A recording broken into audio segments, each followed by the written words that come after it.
All right, and we are officially live on YouTube. I think that answers the first question I always get with these events. Will this event be recorded? Yes, it will. And the recording will not only be available after, it'll be available during, because you have the YouTube live stream link. So I'll go ahead and put that in the chat so you all have it for your records, and you can share it with any friends or family who couldn't make it live today. We got people calling in from all sorts of places, which is great. We have someone calling in from Los Angeles, very cool. Anywhere else, tell us where you're calling in from. We just want to hear from you. We want to hear about your passions and what you're hoping to learn today. All right, I'm going to share my screen and kind of kick us off. So my name is Caroline Nickerson. I'm with the Scistarter Team. Scistarter is a global community of citizen scientists. We connect people to the real science they can do. And today's program is in honor of Citizen Science Month. And it's in partnership with the network of the National Library of Medicine and the All of Us Research Program. And it's the second event in our series with All of Us California. And I'm just so delighted that we're able to talk about precision medicine and really important health issues that everyone needs to be aware of. To kind of kick things off as we wait for people to come on in, we're going to do some polls.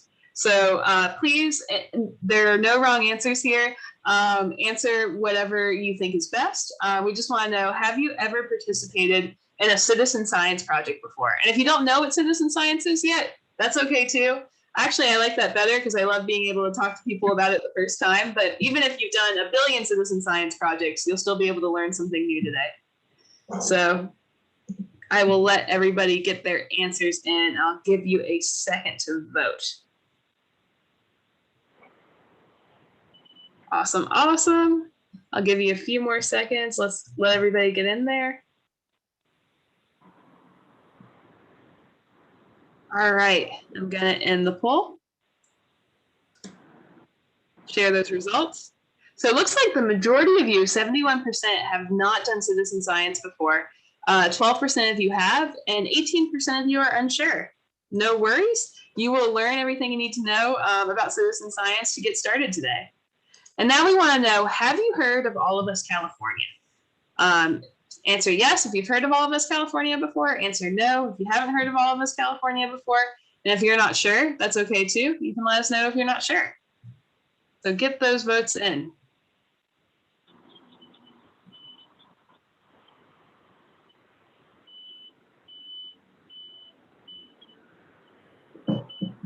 We'll give you a few more seconds to vote.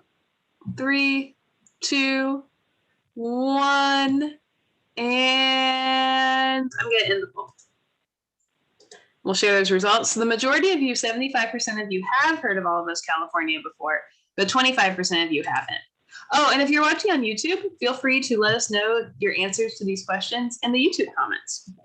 All right, our next question is, who are you? How do you identify? Are you an aspiring citizen scientist, a parent of an aspiring citizen scientist, a teacher, an educator, a troop leader, etc.? Are you a librarian or part of a library staff?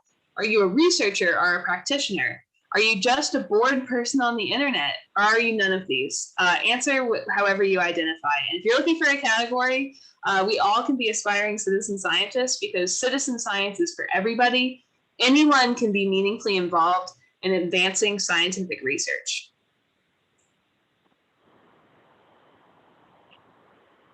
All right, I'll let you all get your votes in.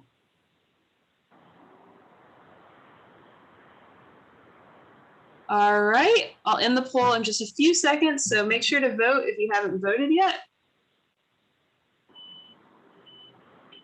Just a few seconds more.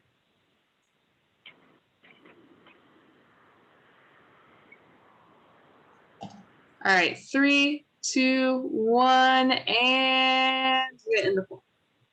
We'll share those results. All right, so it looks like about 28% of you are aspiring citizen scientists. 6% of you are educators. We have 22% researchers, and the majority of you, 44%, identify with none of these categories. And I am delighted to report we had 0% of people say they were bored folks on the internet. So I'm glad of that. All right, we'll go to the next slide. So I'm going to briefly tell you about what citizen science is and what we do at Scistarter. Then I'm going to pass the mic to Madeline Pineda Jimenez, who's going to talk about her research and her work as a high school student and what she's learned about health inequities.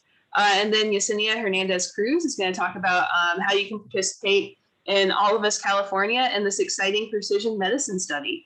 We're going to hold for questions at the end, but don't be shy about putting your questions in the chat or in the YouTube comments as we go, because that'll get you first in the queue. So don't be shy. We want to communicate with you for sure. And if you want to communicate with your fellow attendees, make sure you select all panelists and attendees. And as a reminder, this event is being recorded. So what is citizen science? Millions of people enjoy science and nature. You probably count yourselves in this number. Maybe you really love going outside and looking at birds and butterflies in urban environments. Maybe you're curious about how the brain works and you wish you understood it better. Maybe you love looking up at the night sky and trying to find different constellations. You are in good company. There are millions of people just like you. And the great news is thousands of scientists need volunteers. One thing we say at Scistarter is scientists don't have enough eyes, ears, and perspectives to know everything there is to know, to answer every question that needs answered. They need your help. One example of this is the Crowd the Tap research project. It's a featured project on Scistarter, and basically it's a project that it's nationwide. It's funded by the EPA, and they're asking citizen scientists, volunteers all over the United States to do a simple scratch test on their pipes to indicate what the pipes are made out of.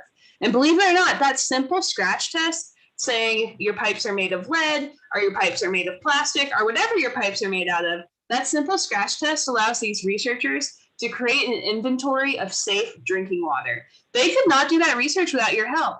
They can't go door to door and test everybody's pipes. But if person by person, community by community, enough people test their water pipes, then we'll understand where drinking water is safe and where there might need to be some action. Another example of a citizen science project is the Stall Catchers project.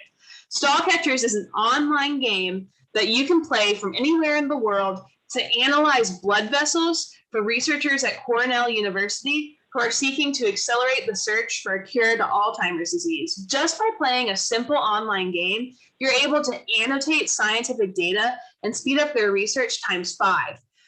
Normally, it takes them a year to answer a particular question about Alzheimer's, but with the power of the crowd, with the analysis and the help from citizen scientists, they're able to answer research questions in as little as 1 month.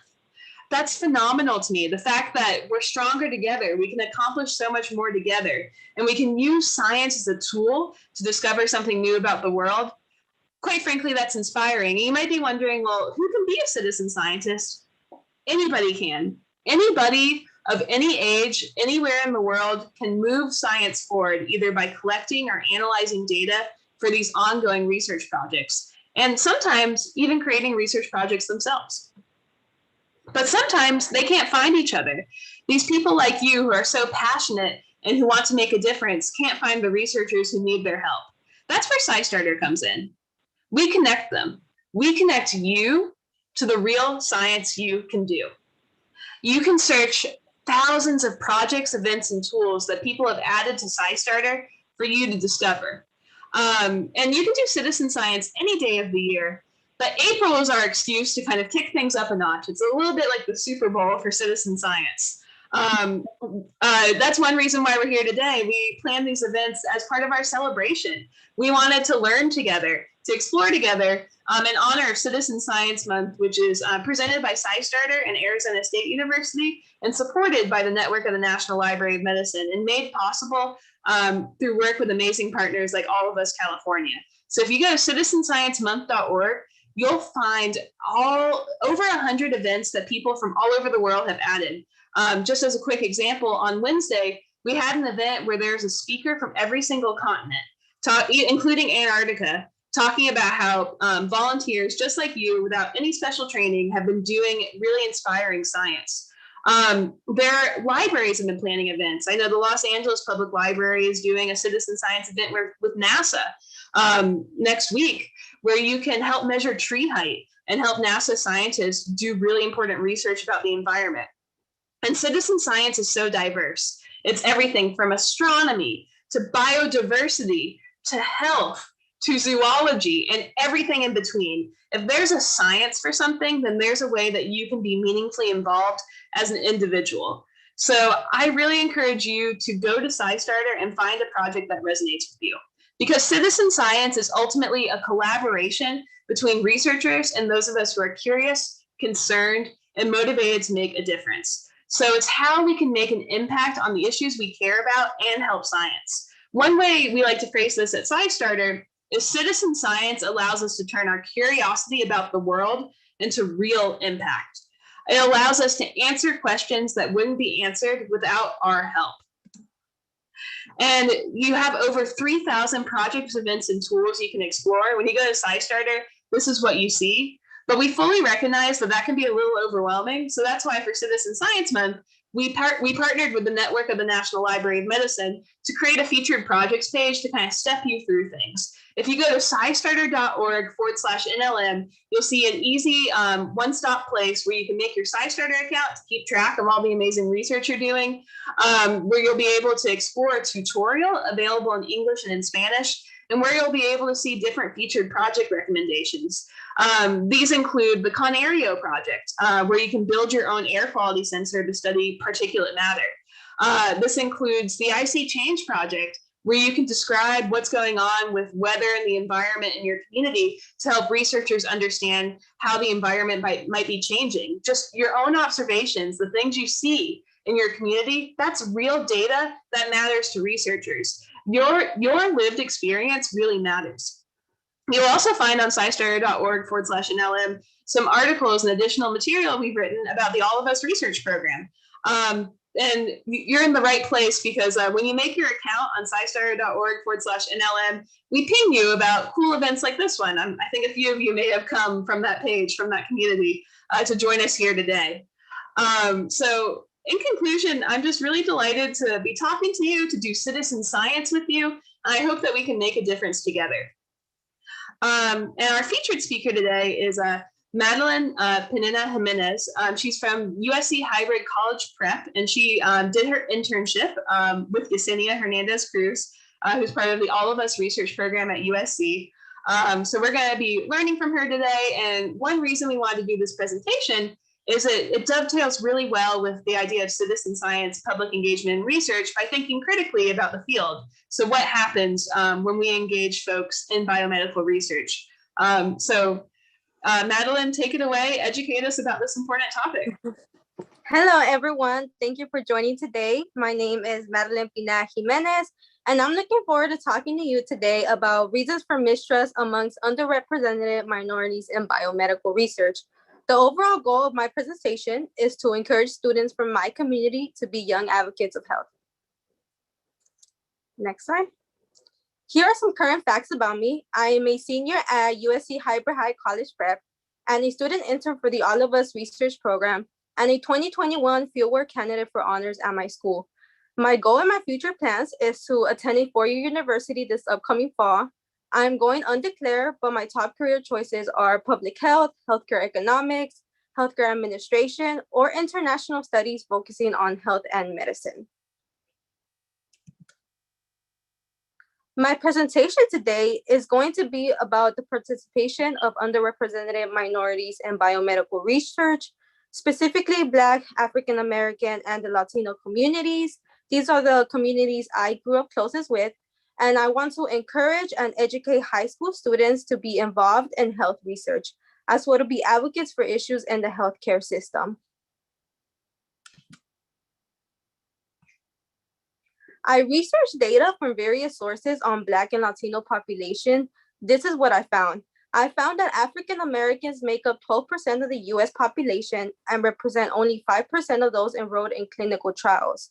Latinos make up 16% of the US population, but despite making 16% of the US population, they make up less than 1% of participants in funded research.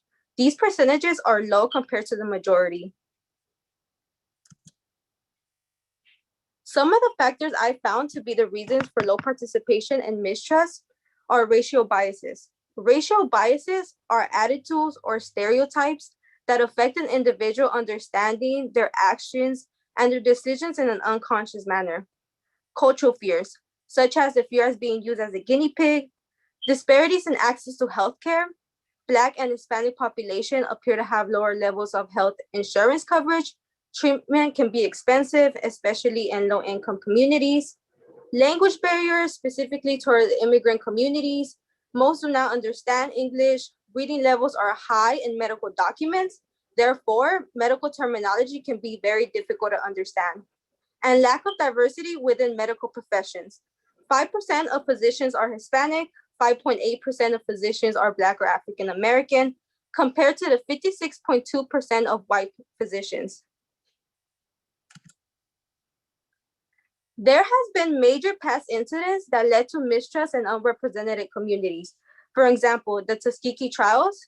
This occurred between 1932 and 1972.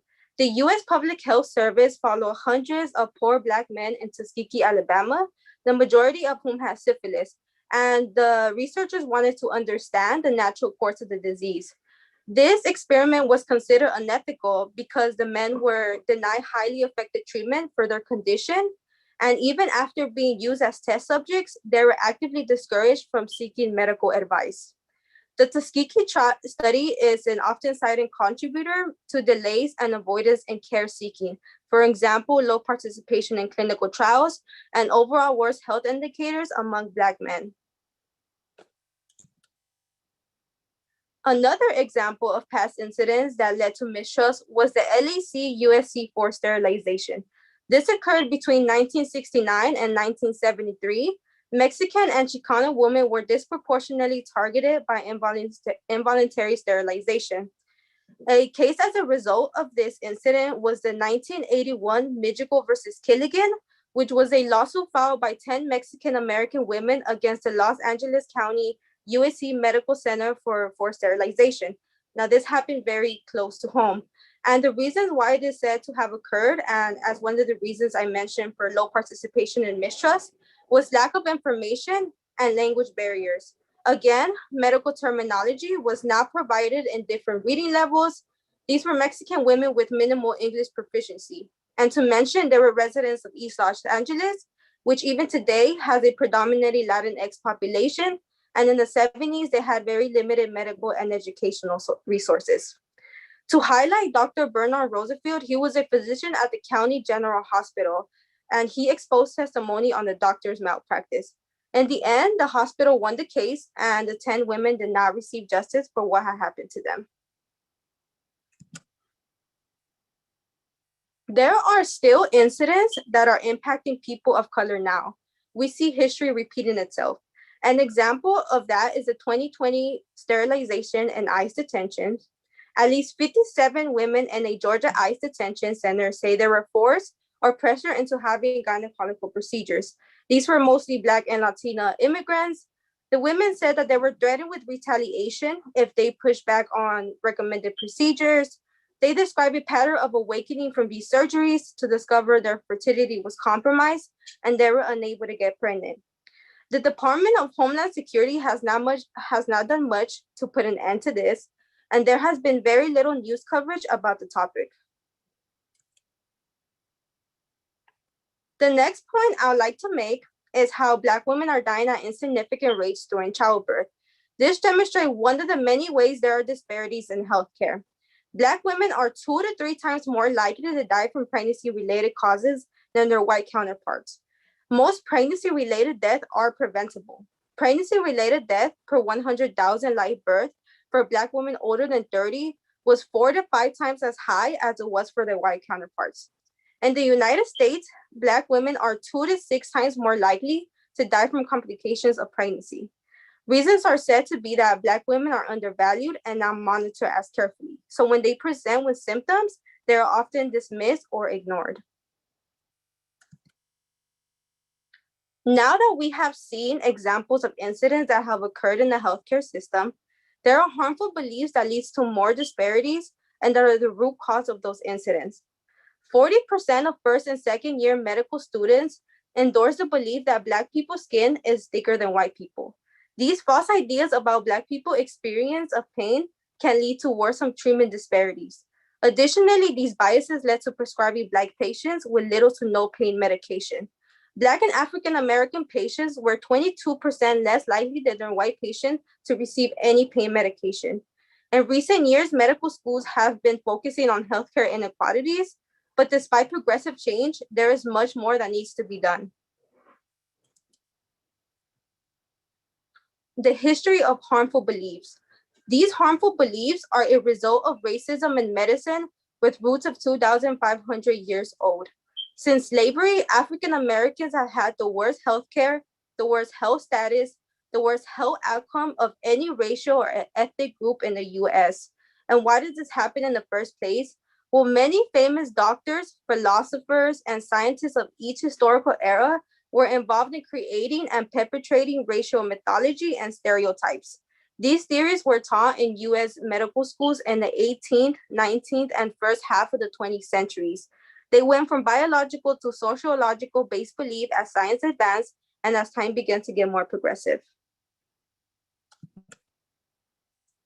These are the suggested solutions I have to help decrease or eliminate biases in healthcare and medicine.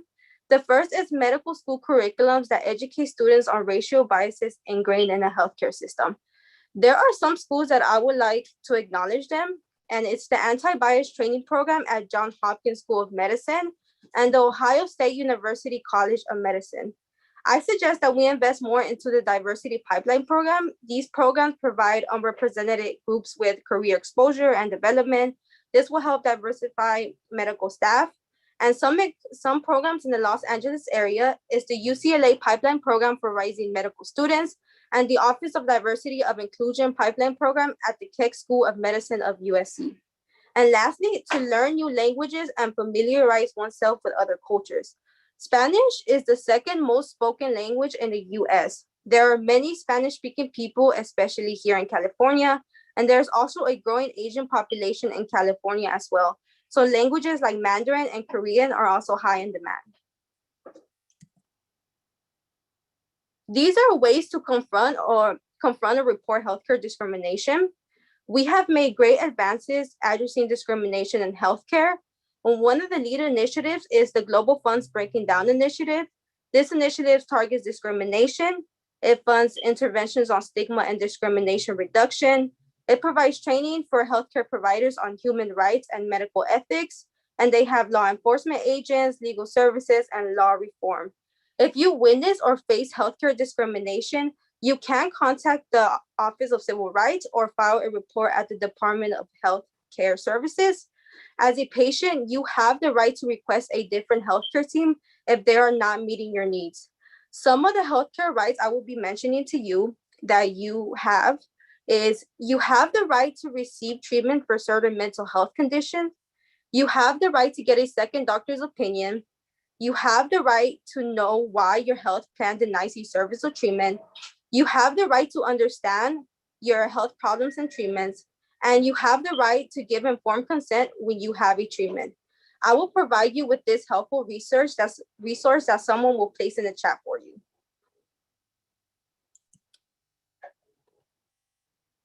Lastly, my personal interest and growth. The reason why I decided to research mistrust in minority groups was because I myself grew up witnessing my community distrusting the healthcare system and research. And within my own family, they don't believe so much in medical research and instead stick with their own traditional beliefs. I am thankful that during this internship, I learned about the disparities that people of color endure because of the healthcare system. I apprehended the different factors and reasons for medical research mistrust, and I understood all point of views from the patient to the public, medical professionals, and other researchers. I know that I stated at the beginning of my presentation that I was going undeclared, but now I have an idea of what aspects of health I would like to contribute to. To sum it all up, my call of action is to encourage my age group and my community to be advocates of change, to speak up and educate others of the experiences of underserved population, to acknowledge the different struggles people of color experience. Remember that we can all be advocates of health. And I want to thank USC Hybrid High for allowing myself and my cohort to become advocates of change during our fieldwork internship. Now that I have given my call of action, I would like to know how you will be a health advocate of change. You may write your response in the chat. I can start first. For me, being a part of the Latino community, I plan to improve my Spanish speaking skills to be able to communicate efficiently. If I want to pursue a career in healthcare or any career whatsoever, I want to be able to build that connection and that trust with my own community. So you may write your response in the chat and I will be reading on from there. People get their responses in. I have one idea, and it's a little bit more immediate. But I know I'm going to be sharing the YouTube link from today's presentation on all my social media platforms, because I think this is an issue that I want my friends and family to know about. So I want your presentation to reach them directly, because I don't think I've ever heard all the issues summarized so concisely and so well. And there's a clear call to action there, and you gave people, clear ways they could advocate for themselves. So I'm definitely going to be raising awareness with my own friends and family, which is, I think, a really good place for a lot of people to start.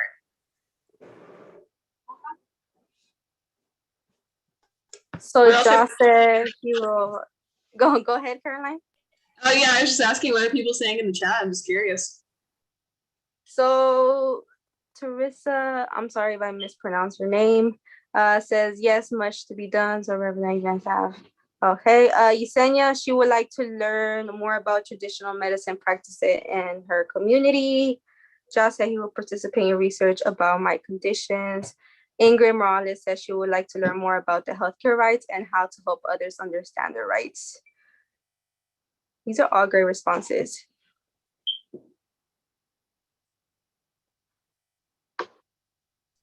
Yeah, I think understanding the rights is really key, because before your presentation, I honestly didn't know my rights. I didn't know that you're allowed to ask for a second opinion.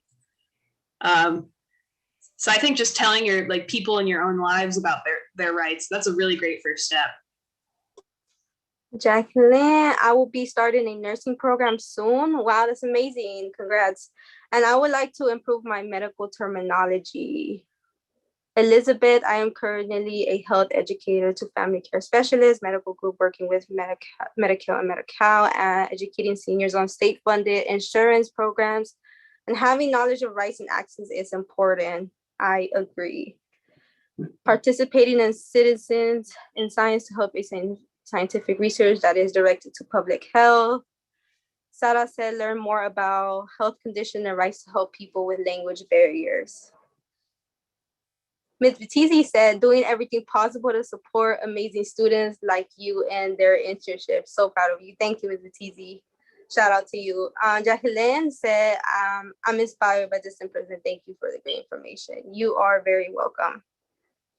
Trisha, I will advocate for my own research and participants and ensure that they know their rights before participating. Great response. Thank you.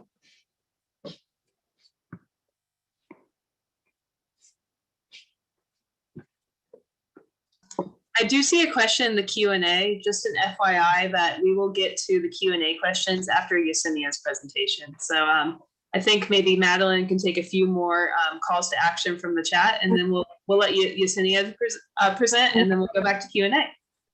Great. So Gregory said, I have been and will tell people I know about the All of Us research program, and I have suggestions that the program consider putting up some new additions to the program at the slightly disoriented web. Yes, thank you. Thank you for your call to actions. These are all great responses. And if you all think of more, feel free to keep putting them in the chat. But I think we're ready to move on to the next phase of our presentation. Thank you so much, Madeline. We really appreciate it. Mm-hmm. Okay, so this concludes the end of my presentation. Once again, thank you all who took the time to attend. I will leave you with this Martin Luther King Jr. quote that says, of all the forms of inequality, injustice in healthcare is the most shocking and inhumane. If you have any questions, we'll answer them later on altogether. And these are my sources if you're interested in learning more about my presentation. And we'll send these out in the follow-up email too, so folks can do further reading. And I will pass the mic to Yesenia.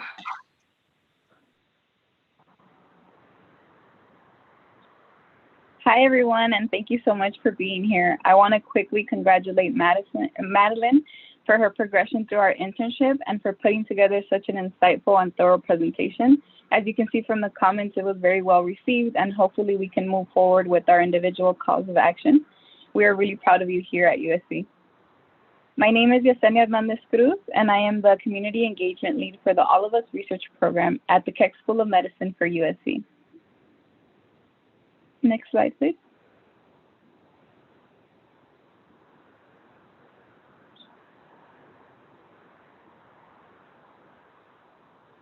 The All of Us Research Program is a historic longitudinal effort to gather more, can you all hear me? Okay, yeah, perfect. we can hear you. Yeah. Okay. The All of Us Research Program is a historic longitudinal effort to gather data from 1 million or more people living in the United States to accelerate health, research, and improve health. We want to take into account different factors that may impact our health, such as lifestyle, socioeconomics, environment, and biology. We hope that researchers are able to one day uncover paths towards precision medicine. Precision medicine is individualized prevention and treatment and care for all of us. Next slide, please.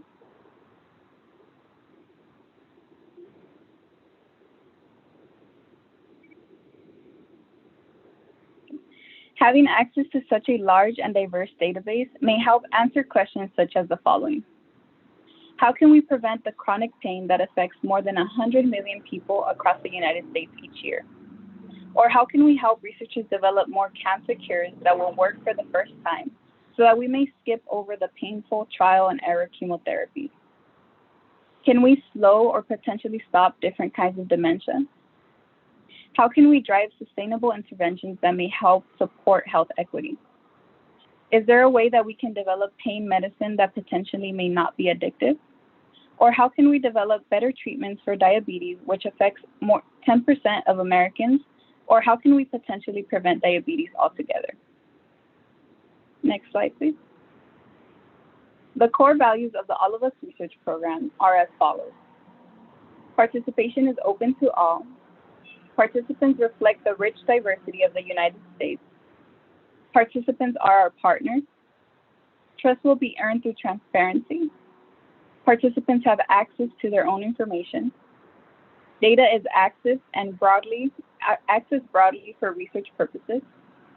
Security and privacy are of highest importance, and the program may be a catalyst for positive change in research.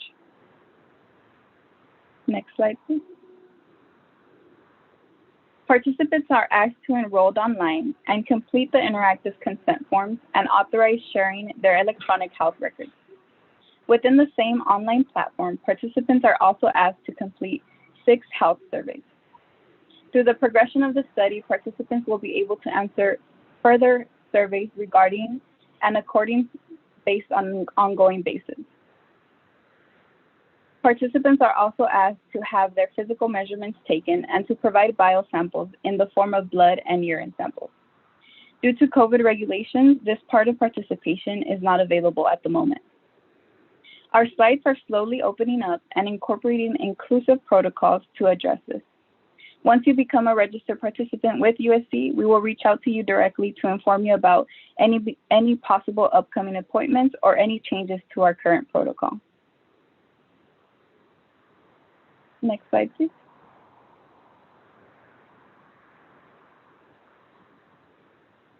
Okay. The promise to the participants of the All of Us Research Program is that they will have an opportunity to improve the health of future generations. They will also have a chance to learn about their own health. They'll have the ability and choice to access their own data, including increasingly rich health records.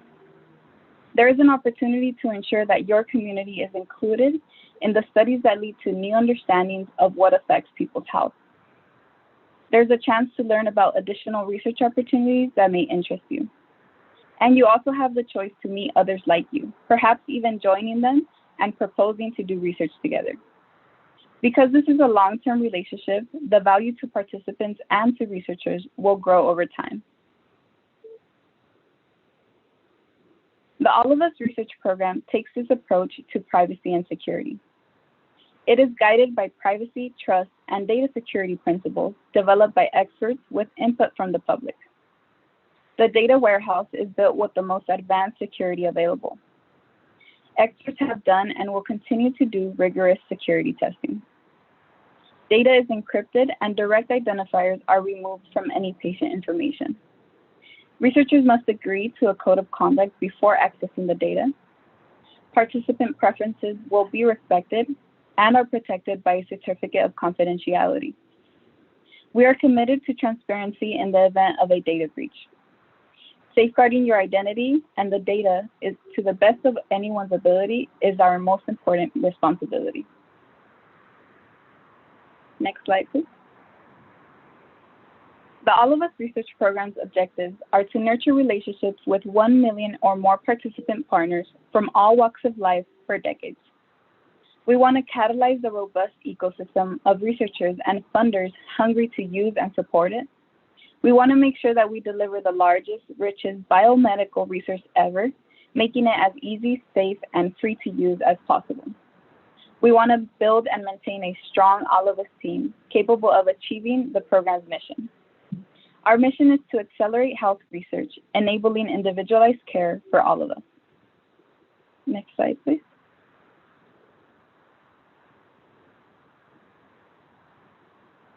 If you would like to know more about the All of Us research program, please use the following contact methods. There is a link that will be sent out in the chat right now. If any interested participants can provide their contact information, and we here at USC will reach out to you directly to answer any pending questions you may have. Thank you to everyone for participating, and thank you to Scistarter for our continued and valued partnership. We want to remind you all that the future of health begins with you. Oh my gosh, and we have ample time for Q&A, which is my favorite part. So I'm very excited about that. So if you're watching on YouTube, feel free to take a screenshot, grab these links. I'll also put them in the YouTube comments, and we're going to add these to the Zoom chat so you have them. But I'm actually going to stop sharing my screen so we can proceed to the Q&A portion. All right, we have our first question. So Priscilla wants to know, well, and she also has some comments too. She says, so happy to see that there's research and recognition of low enrollment of people of color in clinical trials. What measures can be done with newly formed clinical trials that to continue to have their surveys the majority in English? IRB, so for those who don't know what IRB is, it means, do I know what that means? Institutional Review Board, I think is what it means. But it basically means that you're reviewing research that has to do with human beings to make sure it's safe for them. IRB has implemented a cost for Spanish translation of surveys and study materials, which deters researchers from providing their study materials to potential participants who understand a language that is not the English language. I feel like this is a good question for both of you. How do we take certain actions or take certain measures to make sure clinical trials reach people who don't speak English? Maybe Yesenia, do you want to take that first? Yeah, of course. Taking from the suggestions that Madeline presented in her field, it's very important to provide access and pipeline programs for underrepresented minorities to go into these fields, because we already have that knowledge, we have that momentum to make sure that the clinical trial is applicable to underrepresented minorities, and having more of underrepresented minorities researchers in the field where these decisions are made is very important. To speak on the All of Us research program, that is why we focus a lot on diversity, and one of our core values is that participation is open to all. We actually have Spanish translation for all the materials that are accessible online. When you come and speak to us, there's representatives that speak Spanish, and we're working to increase our language ability to include Mandarin, Korean, and all participating programs in the United States. And Madeline, I don't know if you want to.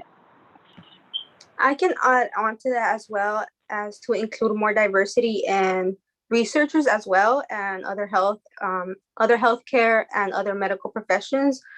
And also, I think the diversity pipeline program is also a great way to implement that. I have seen a lot of change in the healthcare field, and I've seen like Spanish surveys, and I've seen these medical documents with transitions in Spanish and other languages. So I have seen an improvement in the field with it. For anyone listening who might be in charge of an IRB or who is at an institutional level, take notice to what Priscilla identified. Try to reduce barriers. Like, don't penalize researchers who are doing translations. Try to help them. Don't make it cost more for them. We have a question in here from Gregory. He says, I am especially interested in my DNA.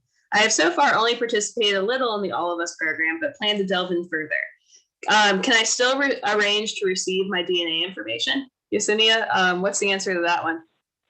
Yes, of course you can. It depends on when you participated and how many surveys you've completed, and if you've agreed to the consent that we now have for the genetic return of results.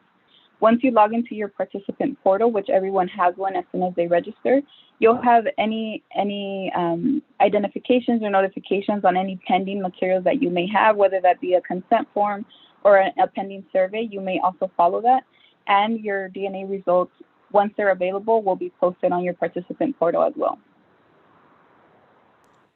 Awesome.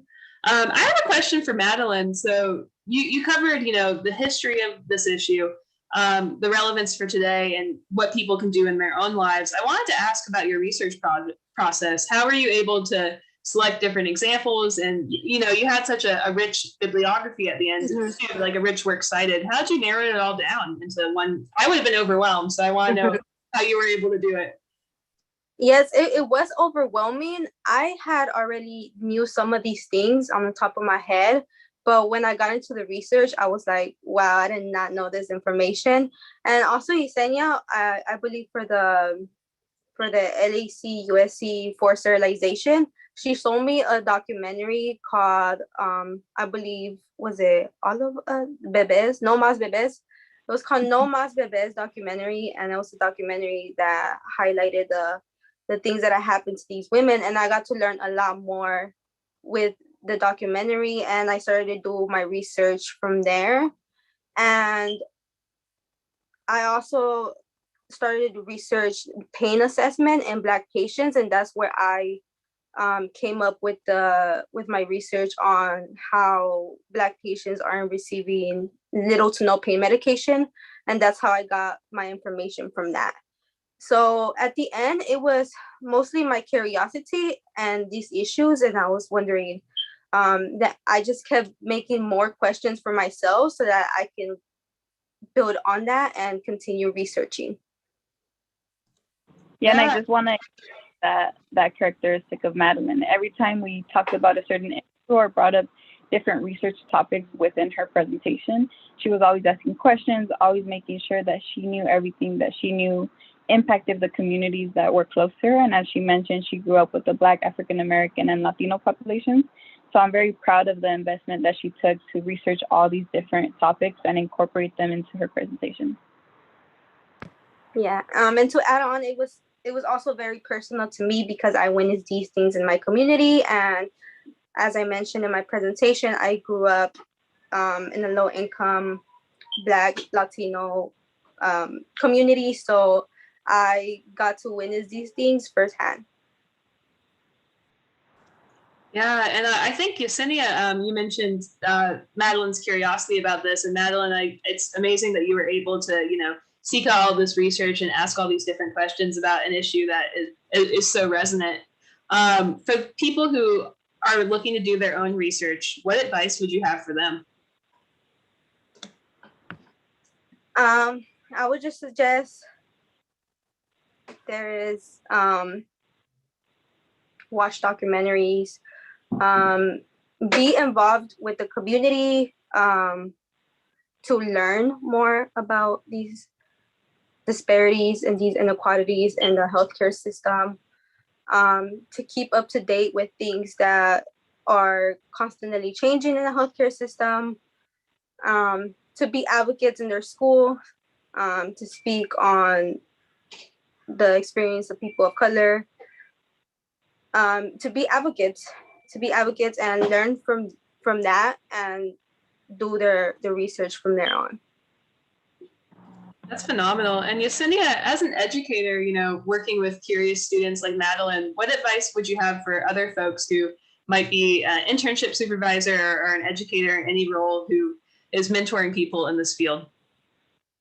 I think just really gauge where the students' interests are coming from and what what information would be most relevant, and always encouraging that curiosity. If they have other questions, make sure you do your research to provide the information that's available to them. But I think even going back to what Madeline said about funding pipeline programs for underrepresented students, I think I provided many resources to Madeline, letting her know, if you stay within this area in your future college years, this is how you should go about with mentorship, and this is who you should contact if you want an internship. So we have access to a platform of networks, and we have access to a lot of articles due to PubMed subscriptions, NIH subscriptions. So downloading those articles and providing for them to read and to discuss what is a great step.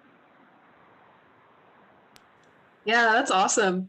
And I can't wait to see what you accomplish next, Madeline. That's really amazing. I love that you brought up the advocate portion, because and what people are doing in their own lives.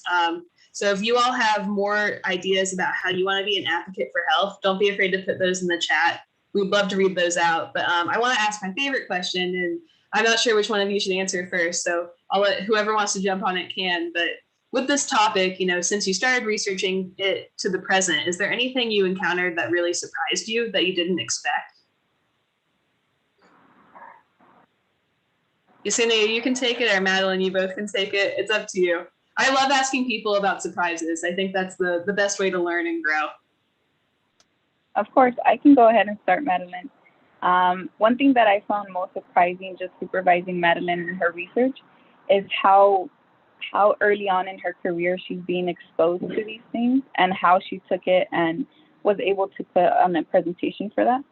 Just because I know, at least on my behalf, I didn't learn about these instances until I went to college and was within the humanities courses and within our biology courses. That's where we learned about it until I was of college age.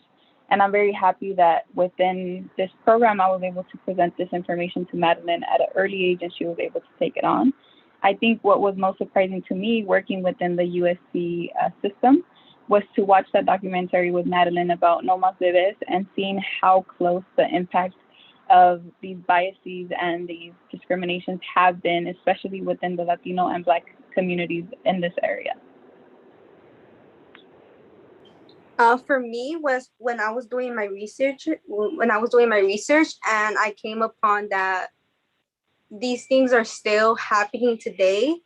And with, for example, the 2020 sterilization and ICE detention, that was the shocker for me, that even despite advances, despite so many things which are good things that have improved, there's still a lot of things that needs to be done. And it's still, that's very shocking, because it continues, and it's like a cycle that kind of never ends. And it's up to, like advocates like me, for example, and a younger generation to be advocates in the future for issues like this, so that we could break that cycle. Definitely.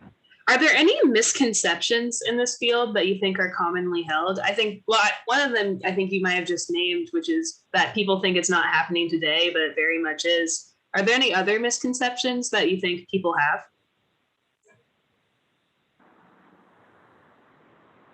have?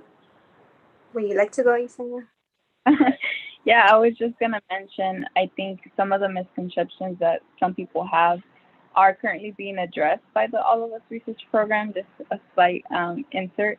But that's why we want to look at precision medicine and see, lifestyle, socioeconomics, biology, and environment, how that all impacts it.